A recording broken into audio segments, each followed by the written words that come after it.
গৈছিলোঁ শিৱসাগৰৰ মেট্ৰিকছলৈ, তাতে কাম অলপমান দেৰি হ'ব, সেইকাৰণে মানে ওলাই আহিলোঁ। আমনি লাগিছে, তাত অলপ দেৰি বহিলোঁ।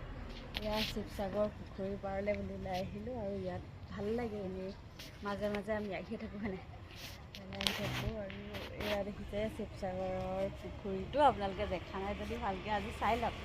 ইফালে কি ধুনীয়া ডাঙৰ, চাৰিওফালে দেখুৱাই দিয়া আছে। পুখুৰীটোৰ মুখৰ আগত আছে শিৱসাগৰ জেলখন, এইফালে দেখিছে এয়া জেলৰ বাউণ্ডাৰী, আৰু এয়া পুখুৰীটো ভালকৈ দেখাই দিছোঁ আপোনালোকক।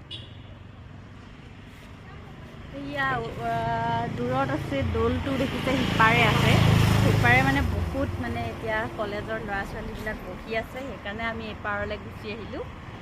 এয়া কি ধুনীয়া দেখিছে আহি কেনেকুৱা লাগিছে ইয়ালৈ? ভাল লাগিছে। ফটো একপি মাৰিব পাৰিম মানে, ফটো দুকপি মানকৈ মাৰোঁ আৰু বহিবলৈ একদম মানে এইফালে চিট নাইকিয়া হৈ আছে বেঞ্চবোৰত, মানে কলেজৰ ল'ৰা ছোৱালীবিলাক আহি বহি আছে, একেবাৰে আমি বহিবলৈ সেইকাৰণে চিট পোৱা নাই, ইয়াতে আহি